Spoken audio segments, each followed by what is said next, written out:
Here's what's going to happen.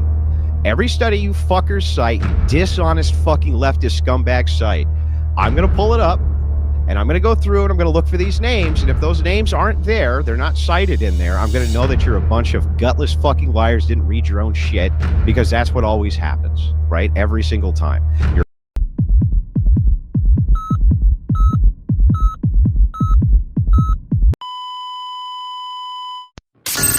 All right. Alrighty, my name is Corbin Sales. I'm a center-left liberal streamer, commentator. You can find me on X, YouTube, Instagram, or TikTok by the same name. And today, I'm hosting a very special debate on who's more responsible for political violence, Democrats or Republicans. And today, the structure of this conversation is going to be, we'll give everyone a chance to introduce themselves, then we'll do 2-minute openers, and then we'll have a free-form discussion. Hopefully, I can stay out of the conversation as much as possible. I only have 2 rules. 1, try to stick to the subject, and 2, try not to interrupt each other as much as possible. All right, Mr. Soypill, would you like to shout yourself out? Yeah, what's up? I'm the Soy Pill. Thanks for having me. I do video essays and I stream sometimes. Do I give my intro now or just say who I am? We'll do openers later. Okay, yeah, that's me. And then John Paul. All right, I'm John Paul. I am a student at UC Berkeley, where I'm studying philosophy, economics, and public policy. I'm also the president of the Turning Point USA chapter here, and I've made several appearances on media outlets such as Fox News or The Charlie Kirk Show, and have done a lot of work within the conservative movement. All right, Mr. Andrew Wilson. Yeah, my name is Andrew Wilson. I'm the host of The Crucible. I'm a political satirist. I'm a political analyst, and I do debates of all sorts all around the world. All right, and finally, Vince. I am the Vince Wilson Show. I am a political commentator. I stream on YouTube, Twitch, and occasionally I will be on TikTok Lives. And I try to post as many YouTube Shorts and TikTok Lives as possible. So you can find me on any of those platforms. All righty. Soy, you have 2 minutes. Intro? Yeah, I'll be faster than that. So yeah, the stats show that the overwhelming majority of political violence is committed by the right wing, but I wouldn't attribute all of this to rhetoric. I think many people need extreme circumstances or mental illness in their life to want to risk everything and think that their violence will have substantial impact. It's also kind of silly that we talk about political violence in America as some sort of like major thing when you can look at, I don't know, the Troubles during Ireland or any other political violence where it becomes a part of everyday life with paramilitaries. But to be fair, we're still going to, centralize this to America. And I think that ultimately, if we want to look at whose rhetoric is more harmful, it's undeniably also the right. Democrat politicians, again and again, will try to build bridges and condemn violence, while Republicans, especially Donald Trump, will deflect, turn up the temperature, and even pardon those who commit political violence on his behalf, calling to defeat the enemy within, the Democrats, the extremist party, or in some cases, the party of pedophiles. So I think the rhetoric and blame is incredibly one-sided. All right, John Paul. All right. Once again, I just want to thank everyone for being here tonight and everyone who's watching. And tonight's debate hinges on whoever can pin the most blame on the opposing mainstream political party. And I never thought I'd have to debate violence against the party of death, rights, and abortion, but here I am defending what I believe to be the obvious answer to the question. Now, due to the left's tendency to misclassify and misrepresent political violence, I will be extra clear on the framework for the debate morally and definitionally. Violence is the behavior involving physical force to cause harm or destruction. And when that violence is political, it is set to achieve certain political ends. When we analyze which party is more culpable for the presence of political violence, we must look at the specific actions taken by the mainstream party that are plausibly linked to the occurrence of those political violent actions. The more impactful, damaging, and persistent that political violence is, the more culpable the mainstream party is as a result, assuming you could properly link the party to the violence. With that said, the core distinction here between the two parties is clear. Almost all violence from the right comes from the fringe right and is always condemned, whereas almost all violence from the left comes from the overwhelmingly present factions with strong ideological backing and influence in the mainstream Democratic Party, which typically normalizes, excuses, or rationalizes violence. The violence from the fringe right cannot be linked to the Republican Party since, again, their ideology is never taken seriously by the party, and such violence is always condemned. The violence from the left is strongly associated with the rhetoric, ideology, and the movement of the mainstream left, which is culpable for fostering a climate for such violence. In modern U.S. history, the largest sustained political violence comes from the left, in which the mainstream persistently tries to exclude reports of discussion or political violence, namely the 2020 BLM and Antifa riots, which caused $2+ billion of destructions, dozens of murders, and thousands of injured officers. Kamala Harris, as a response, promoted the Minnesota Freedom Fund that bailed out rioters, and major news outlets described the arson as looting as justice, with many left-wing academics and activists openly arguing that property destruction isn't violence. The aggressive and persistent references to Republicans as fascist, Nazis, and literally Hitler also does not help. If you think it is good to kill Hitler, which it is, then it is good to kill Republicans. Maybe that's why Charlie Kirk's assassin etched in Antifa slogans and catch fascist on the bullet that he used to shoot him with. So the distinction is clear. If a pro-life Jewish conservative walks onto Columbia University, he's at risk of being assaulted. You almost done? Yes, this will be last line. If a pro-life Jewish conservative walks on Columbia University, he is at risk of being assaulted. Whereas if a general Democrat walks on Hillsdale College, he's at risk at losing a debate. So I think the framework for this is very clear. Fringe right is responsible for most of the violence from the right, whereas the mainstream left is responsible for building the climate that creates these large-scale violent acts. All right. Thank you very much. Andrew Wilson. Shouldn't the leftists go first? So it's left, right, left, right. Oh, yeah, that's a good point. Actually, I was just going in order of introduction. I mean, not to tell you how to run your own show. Oh, no, you're good. So you know, I'm better at it than you. So. Okay. Yeah. Thank you. Vince. Yeah, I got you. So who's more responsible for political violence in America? The evidence shows the right commits more of it, but the difference isn't just in the numbers. It's in the response. When violence comes from the left, Democrats condemn it outright. When it comes from the right, Republicans deflect, blame mental illness, and ignore their own rhetoric. That imbalance matters. One party takes responsibility, the other refuses. When a party won't own the consequences of its rhetoric, it becomes indirectly more responsible for the violence that follows. All righty. Thank you for the very succinct opener. And Andrew. Yep. That's it. Okay. Yeah. Very succinct. Right. To the point. Yeah, I guess. All right.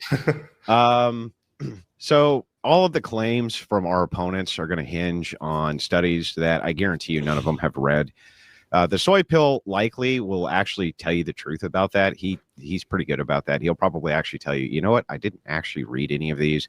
Vince Wilson will not. He'll pretend that he did, but he didn't read any of them. And let me tell you how I know that. I know that because of all the claims as I've gone through the two which they focus on, which are from the Cato Institute, and then the second one, which is from a specific project that an Antifa member is in charge of. The first claim is that the right is responsible for 6 times as many terror deaths compared to the left, and that's according to Cato. That's what they focus on. And the truth, Cato only focuses on deaths from terrorism and has glaring omissions, which put the entire study in question, which includes the fact that Michael Renault is Portland Antifa, and he's on camera saying, well, that he is. So anyway, Daryl Brooks, who's a noted black supremacist, in case you guys don't know this, killed 6, all white, injured 70, comments on whites. As we get into the study, guess what? Not included, even though there's a political motive. We can compare this. So, by the way, the Atlanta spa shooting, this is with Robert Aaron Long, listed as right-wing, killed 8. But what's really funny about this is if we compare it with Sutherland Springs, where 26 are dead, it's not included at all. So every time I make a comparison to when the motivation was pretty clearly left-wing, they just don't include them. So what I need to see is, one, I need to see in their studies that the 2020 Summer of Love, baby, actually is counted as a left-wing violence. It's not going to be, which skews the numbers. And also, I have an exhaustive, almost exhaustive list of left-wingers who have conducted political violence who are not included in any of these studies. Example, I think his name is Mauricio Garcia. He killed 8. The ADL disputed that was even politically motivated. Vance Bolter, this is another one. He explicitly told reporters that it wasn't. due to pro-lifer Trump that the congresswoman that he shot this congresswoman because he was anti-abortion. None of these things get included or classified correctly. And so here's what's going to happen. Every study you fuckers cite, you dishonest fucking leftist scumbag site, I'm going to pull it up and I'm going to go through and I'm going to look for these names. And if those names aren't there, they're not cited in there, I'm going to know that you're a bunch of gutless fucking liars, didn't read your own shit, because that's what always happens, right? Every single time. You're a bunch of filthy, gutless, lying sons of bitches, and you're not going to get away with it today. We're going to go through your dumbass studies, and we're just going to look at the classification. We're going to find out that when it's reclassified correctly and we take out, prison violence from prison Nazi gangs, that, it turns out not quite as lopsided as we've been led to believe. So, yeah, I'm happy to get into this debate. And John, it's nice to meet you. And let's stomp these fucking tarts. All righty. Gentlemen, the floor is yours. Just first off, I want to say, Andrew, you jumped ahead of yourself a little bit there. I am not using the Cato Institute. I'm not using the ADL. I'm using the Center for Strategic and International Studies, which is the one that kind of... Yeah, the CSIS. Yeah, the CSIS one. That I got him. I got him in front of me. Got him up. Yeah, okay. That one maps up to the DOJ one as well, which is taken down, right? Yeah. Would you like to go through the CSIS and look at all of the disputes and problems that I have with the CSIS? Sure, I would actually ask you to affirmatively show me any sort of study that shows that the right wing is overwhelmingly not the committers of violence. You can poke holes in anything, and I understand that, hey, this didn't include that, and you could have up to thousands of examples. But if there are thousands of examples of violence, and your little discrepancies are well within the margin of error, unless you can provide me a study that shows that the right wing is not committing more violence, I'm sorry, I'm not going to play this doesn't count because I don't want it. So I'd love to see your study. First, we need to make sure that we classify these things correctly. Can we classify what you and I, or what we and your side would consider to be right or left wing, and what would fit in that category, so that we can determine if those people who fit in that category are conducting violence or not? I bet if we get into the definition game, we're going to be here for 2 hours, but we can try.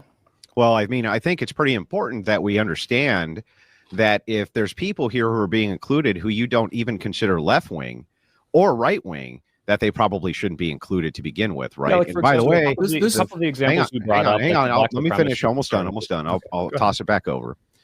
The biggest problem that you have with your frontal argument here is you're saying, on the positive front, if you don't show me studies, even though you're already disagreeing with the classifications in these studies, which are already out here, that somehow that means that we lose. That's absurd.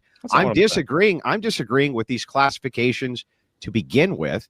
And if you could show me the equivalent of your high profile leadership getting shot and your president's almost getting murdered, I'd love to see it. But your studies, the studies which are used for this positive claim that right wingers are doing it more, are very suspect.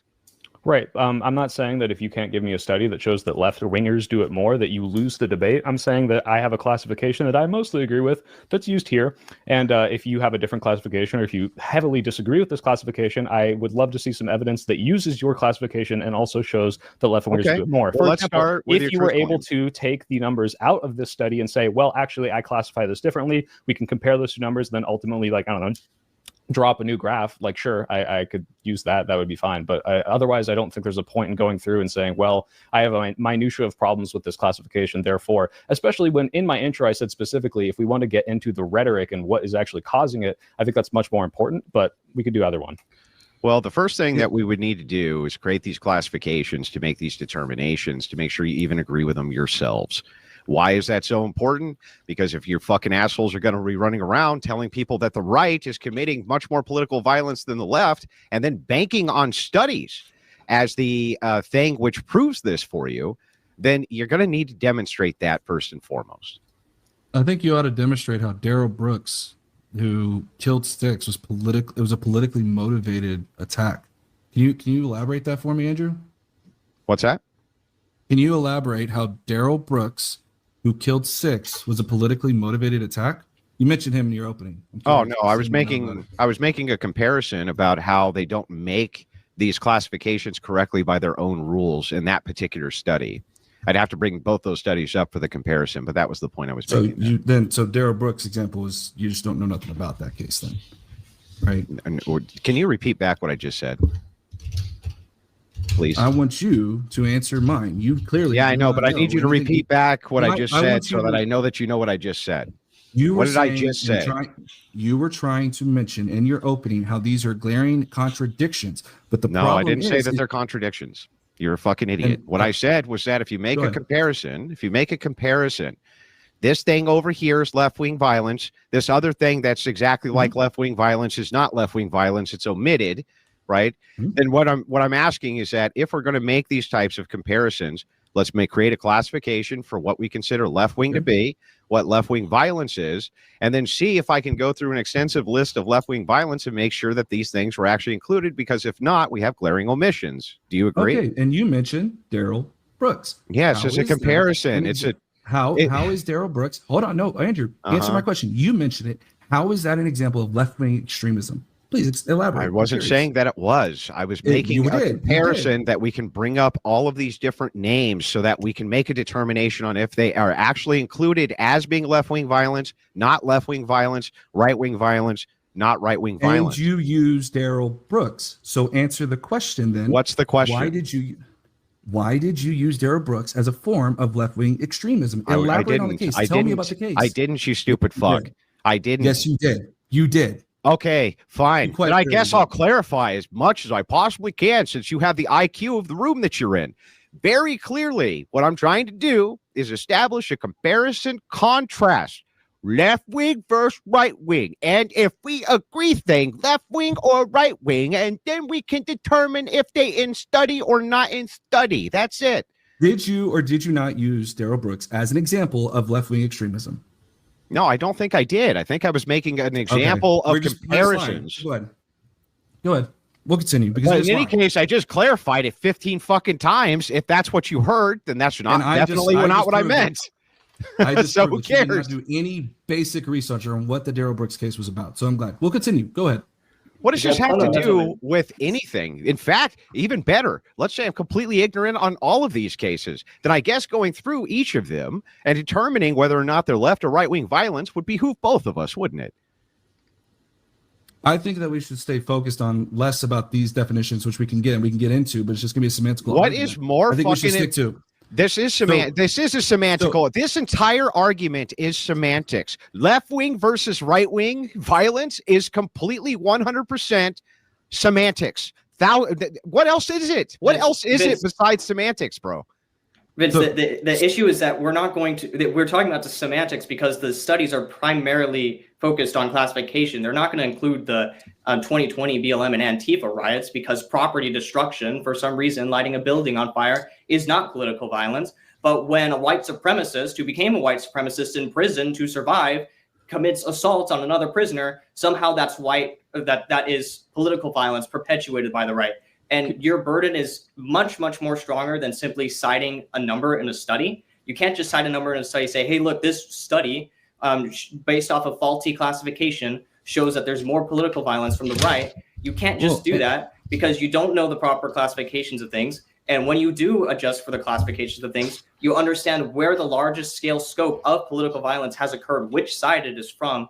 And you see that the left has persistently, time and time again, excused, rationalized, stood in front of burning buildings, saying the mostly peaceful protest behind me. And you go there and you cheer with these studies and saying, like, look at this study. Chuck This is Schumer what go I out have. and said, that's great. So if you go to the BLM protests, you can see where Chuck Schumer actually came out and said that the small minority who have exploited the protests to wreak havoc and violence are wrong, and they are not taking part in the grand American tradition of First Amendment protests. That was from. Okay, so why do you the think BLM protests. Kamala Harris? We also raised had bail Gretchen funds Whitmer. for- That's great. We still had Gretchen Whitmer. That who has said nothing to do with these who have anything. taken to the streets. Yes, because what it means is that the left, once again, as I mentioned, consistently condemns the rhetoric. I would encourage you to point out to me, for example, where you could maybe point to January 6th and say where Donald Trump condemned it, yet he then pardoned over 1,600 defendants. So again, you want to talk about how the left never condemns any of this rhetoric. There's several examples in which the left consistently condemns this rhetoric. Wait, I'm confused. But the right never does. Did you just say that Donald Trump endorsed J6 by not pardoning the J6 defendants? No, by I pardoning said- them is what he said. Yeah, Yes. and how long did that take for the pardons How to long did come what through? take? For the pardons to come through for the J6ers. Why does that matter? Well, It took 4 because years. It took 4 because years. well because the reason that would matter is because that would mean that he allowed for evidentiary findings to come through before he made the decision about pardons or not pardons, right? Right. So when he pardons someone like Enrique Tarrio for committing, seditious conspiracy to overthrow the government, who is convicted of that and in jail for that, and he pardons him because he aligns with this political agenda, that is somehow exculpatory, matters that the evidence came out later. Like, what does that have to do with it? First of all, way off the scale of the totally we off are, the but I just topic. think it's but I'm actually happy. I'll just very quickly, I'll engage with this, right? The president has discretion to make those pardons based on what he considered to be a political witch hunt. Yeah, whether the guy was convicted, whether he was convicted or not, and just like how Joe Biden decided to pardon his kid on the way out the fucking door. Okay, thing is, it's like you can say, I would say that's an endorsement. You can say what you want there, but the thing is that the president has the power to make these pardons based on what he thinks is best, and he thought that there was a political witch hunt and that this guy didn't deserve to be thrown in prison for this. Yeah, that's a lot of words to say he pardoned a seditious conspiracist. But I want to get back to this BLM thing, because when we're talking about political violence and why or why not this is classified as political violence, I think you have to look at what is the downstream following of a partisan message from Democrats, from Republicans, and what is actually happening here. You can call BLM political violence if it's, hey, these people were trying to, well, hold on, let me see. Do you guys agree on the definition that political violence is a violent or credible threat of violence intended to influence government policy or intimidate civilians for political or ideological purposes? I think it's close enough. I may make slight addendums, but I think it's close enough for this discussion. I like just in case, what would you amend? I like to predicate it with causing harm or destruction. Yeah, or coercion. Sure. I would say, I'm not going to get pedantic and say that violence or threats or even, burning down buildings is somehow not political violence, just to be clear. I don't think that's why it's not counted. I think the reason BLM might not. And when they were burning down police stations, did any of these studies include that? I'm not sure. But again, the problem is probably not. It might not have for that specific one. But when you look at the totality of all of these things and you look at people rioting and taking advantage of a movement, which, again, as much as it is a meme, we're overwhelmingly peaceful as a percentage, is not the same as political violence intended to spread a message, change people's ideology. Did you really just do the fiery but mostly peaceful line? I mean, I don't fiery but mostly peaceful. It's literally, I think it's actually really had no violence.